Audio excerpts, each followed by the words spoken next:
Oh my God!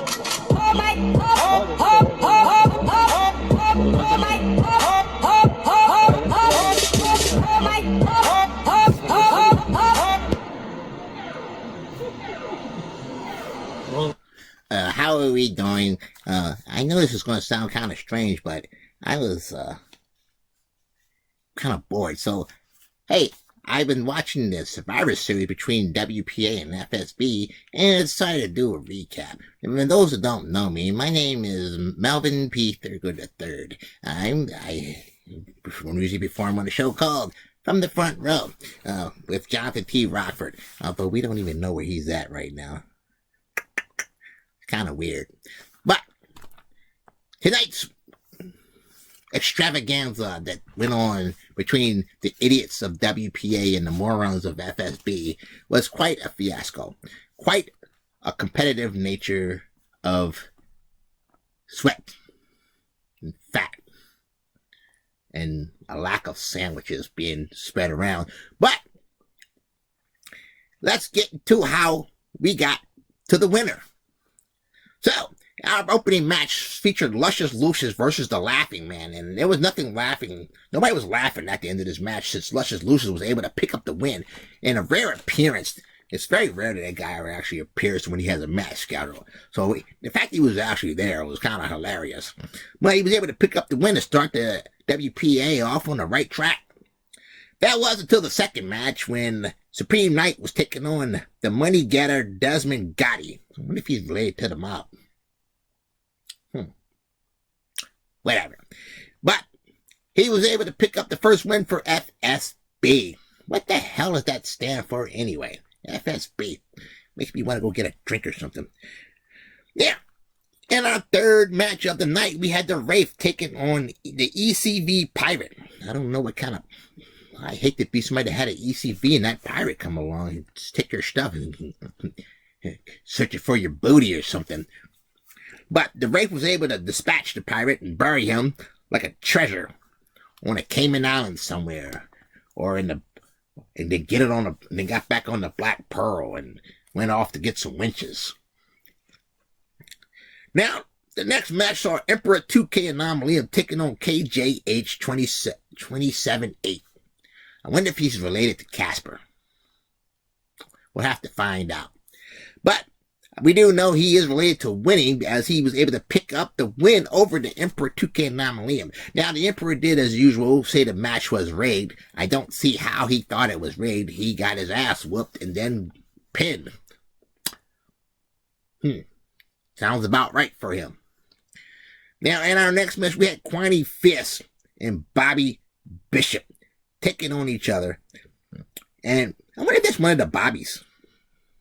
We have to call Blaze, and that'd be kind of cool. But I was happy because I like when guys named Bobby win, because guys named Bobby should always win, because Bobby should be president. But Bobby Bishop was able to beat Quinny Fist, so I guess he had no answer for him. Now, this is the one that really ticked me off. We have the Messiah, who's been bitching for weeks about not being in a 5-on-5 match. And they put him in a match in the beginning against somebody named Shano 2121. Must be another one of Casper's relatives. And then he goes off and he loses that match to Shano. What did he think he was going to do in a 5-on-5 match? He couldn't even win a singles match. Did I get a whistle? Hey, cool. Now, so at this point, WPA was already down 4-2. It's tough fixings for the WPA. And we were hoping that when we got to the tag team match, that Lucha Libre and Lady Assassin would dispatch their opponents, Jamel Jones and Heavy Artillery.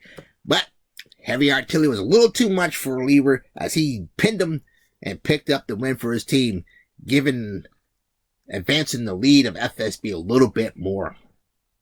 That is until our good guys from OVE, featuring my hero, Bobby Blaze, jumped on the scene and dispatched the FSB OGs, as Bobby Blaze, ironically, put the bulldog in a bulldog and then a spike power driver and pinned him for the win. Way to go. Bobby's awesome. Now, in our next match, we had Money, Needles Kane, Texas Hate You, and Robert Isaiah Soleil. This was a formula for destruction, as they went on against Shepherd Bane, Bo, Dyke, the Clown, and David Frank, who may be the cousin of Lisa Frank, but we haven't found out yet. And Bo was able to pin Robert Soleil, which is no surprise to anybody here at this show, because he's constantly getting pinned by people in WPA, and it just carries over. Guy's a loser. He's on that losing streak again, I bet. I guarantee it. Now, in our next match, we have the Killer Goons, featuring...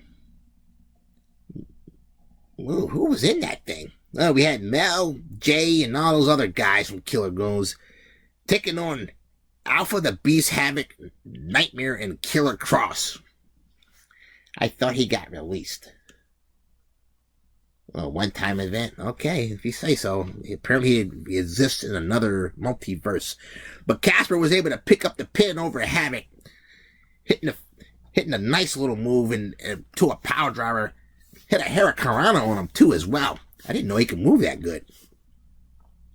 But, yeah, that match almost went out of control, but Casper was able to get the pin for his team and get us some points. Now, in the match that was highly anticipated, it was Queen versus Queen. We had Queen Starling J versus Queen Amanda. And the Queen Starling J was able to dispatch her rival in FSB very easily, might say. She proved who was the real queen around here, and she picked up the win. Now, afterwards, they did shake hands. You know, they were very classy about it. And I think they went in the back and had some watercress sandwiches with the crust cut off or something like that. Now, we had our former triple threat champion, Delirious, the Prince of Crime, versus the U.S. champion of FSB, JFB. God dang, how many initials do you guys have in your corporation? But JFB was able to defeat Delirious. Yeah, I hear that guy's from Boston. Yeah, gets in his car and everything. Now, our TV champ, the Dogstalker, we cannot stand that guy, was up against the TV champ from FSB, the Switchblade, and he stunk it up. That's right. As always, the Dogstalker lost to the champ from FSB and lost us some points. Which brings me to the next match, which I was kind of mad. And granted, I was rooting for WPA, but I kind of wanted this guy to lose. But Johnny Rocco's the bane of existence here in WPA. And him and the Professor, tag team champs. I don't know how that happened, but they were going up against the tag team champs from FSB, Alan Duncan and Killer Chaos.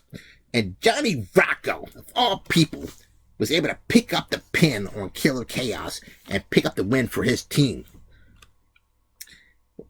In our next match, we had the IC champs, the Ty Villain versus DJ Tech. And DJ Tech remixed that ass, and the Ty Villain lost. Now, in our final match, by this time it was probably just, it was probably over by then. But Jermaine Walker took on the champion of the FSB, the Canuck Crazer. Must be another Canadian. And Jermaine Walker was able to squeak out the win and hit the sexy driver and pick up the win. Now, after matches were totaled up, it was determined that FSB squeaked out a win versus WPA, ending the night as the victors in total points accrued. That's crazy. So all you guys from WPA need to put your heads down. The ones who did not win, what's wrong with you? You guys talked all that crap and whatnot, and then you went out and you lost it. But Such is life. But that's all I have. From everybody at WPA, to you, FSB, congratulations on your win. It was a great time. We hope to do it again sometime. I'm Melvin P. Thurgood III. That's all I got.